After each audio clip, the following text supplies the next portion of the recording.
Hello everyone, Radhe Radhe सभी को। कैसे हैं आप सब? होप करती हूँ आप सब बहुत अच्छे होंगे। जैसा कि आपको पता है कि कार्तिक का महीना शुरू हो चुका है शरद पूर्णिमा से, यानी 18 अक्टूबर से, और ये रहेगा 15 नवंबर तक, यानी कि कार्तिक की पूर्णिमा तक। तो हमें इसमें बहुत से ऐसे काम हैं जो हमें करने चाहिए और ज़रूर करने चाहिए।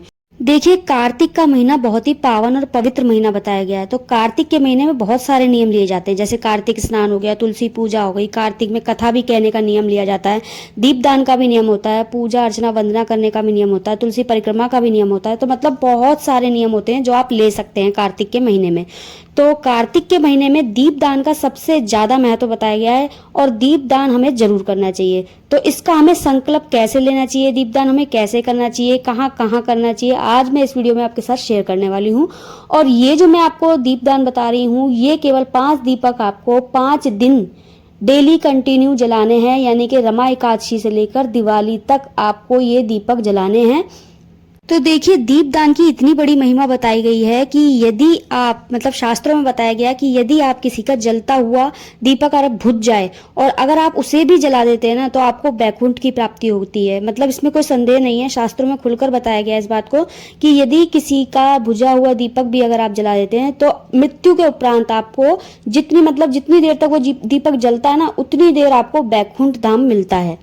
तो जब आपको एक बुझे हुए दीपक को जलाने से मतलब इतना बड़ा पुण्य मिल रहा है, इतना बड़ा बैकुंठ धाम भगवान का धाम मिल रहा है, तो आपको पूरे महीने वैसे इस दीपदान को करना चाहिए। मैं आपसे यही कहूंगी कि देखिए, दीपदान की महिमा सबसे बड़ी महिमा बताई गई कार्तिक महीने में, क्योंकि कार्तिक का महीना सबसे अंधेरे वाला महीना बताया गया है।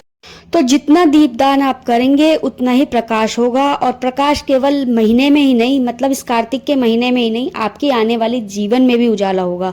तो आपको ये दीपदान जरूर करना है इस कार्तिक के महीने में। तो चलिए अब मैं आपको ये बता देती हूँ। देखिए, कार्तिक में दीपदान कब कब होता है।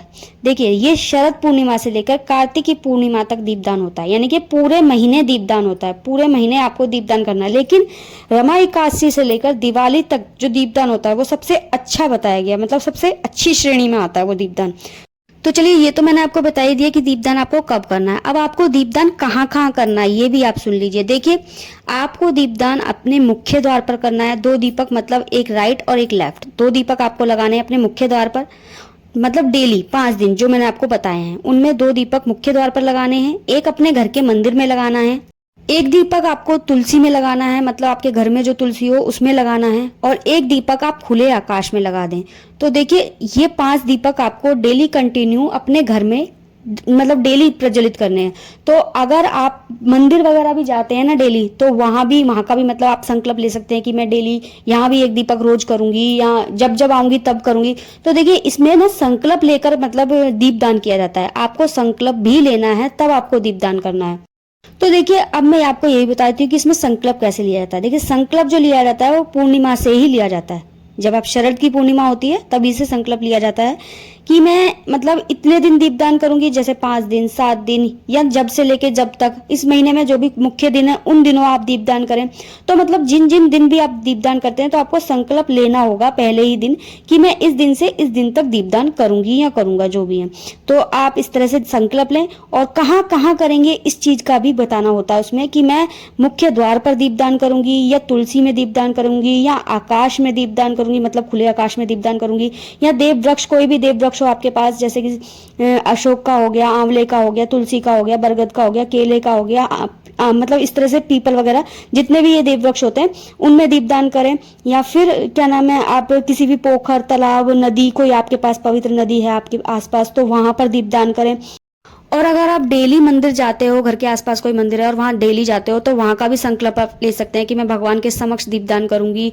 कि मतलब जैसे भगवान विष्णु के आगे दीपदान करने का बहुत बड़ा महत्व बताया गया है कि आपको भगवान विष्णु के अगर आगे दीपदान करते हैं पूरे महीने, तो आपको बैकुंठ धाम मिलेगा मृत्यु के उपरांत। तो जब इतना सब कुछ आप करेंगे तो इसके बाद आप इसके नियम भी जान लें कि दीपदान के कुछ नियम भी होते हैं। तो दीपदान के नियम क्या क्या होते हैं। तो सबसे पहले आपका तन मन शुद्ध होना चाहिए, पूरा पवित्र होना चाहिए, उसके बाद ही आपको दीपदान करना है। और दीपक को आप जब भी रखें डायरेक्ट जमीन पर ना रखें, मतलब जमीन के ऊपर आपको दीपक नहीं रखना। जब भी रखें चावल का आसन दे, या फूल का आसन दे, या कोई रंगोली वगैरह कुछ भी, या फिर कोई बर्तन रखें। तो इस तरह से आपको दीपक डायरेक्ट जमीन पर नहीं रखना होता, कोई ना कोई आसन देकर ही आपको दीपक को रखना है। और उसके बाद आपको मैं एक बात और बताती हूँ, यदि आप घी के दीपक जला रहे हैं तो आपको रुई की बाती लेनी है। अगर आप तेल का दीपक जला रहे हैं तो आपको कलावे की बाती लेनी है, यानी कि धागे वगैरह की बाती लेनी है। और जो सरसों के तेल का दीपक आप जलाएं वो जैसे शमी का वृक्ष हो गया या फिर पीपल का वृक्ष हो गया, ऐसी जगह आप दीपदान करें अगर आप सरसों के तेल का दीपक जला रहे हैं। घर में कभी भी सरसों के तेल के दीपक का दान नहीं करना चाहिए, हमेशा पीपल वगैरह या फिर शमी का वृक्ष हो गया, इन मतलब ऐसे जो देव वृक्ष होते हैं इन पर ही सरसों के तेल का दीपक जलाया जाता है। तो ये दीपदान आपको याद रखने हैं कि 5 दिन शुरू के रमा एकादशी से लेकर दिवाली तक आपको 5 दिन कंटिन्यू दीपदान करना है। तो अगर आप घी का दीपक नहीं जला सकते तो तिल के तेल का दीपक आपको जरूर जलाना है। और सरसों के तेल का दीपक आपको कहाँ कहाँ जलाना है। और शाम को दीपदान 9 बजे से पहले पहले आपको कर लेना है। और जब भी दीपदान करें सिर ढककर ही आपको दीपदान करना चाहिए। तो ये कुछ नियम होते हैं जो मैंने आपको दीपदान के बताए हैं। अगर आप इन नियमों द्वारा दीपदान करते हैं तो आपको इसका अनंत गुना फल जरूर मिलेगा।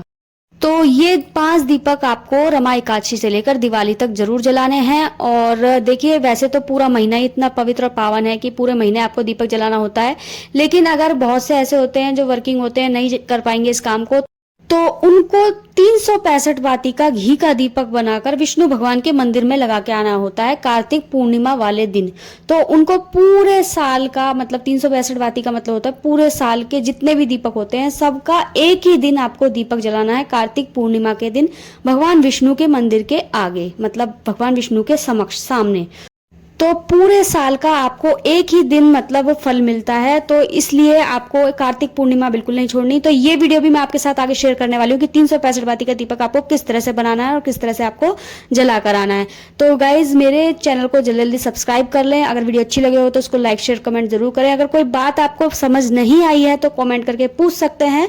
मिलती हूँ अब आपसे नेक्स्ट वीडियो में, जब तक के लिए राधे राधे, हरे कृष्णा।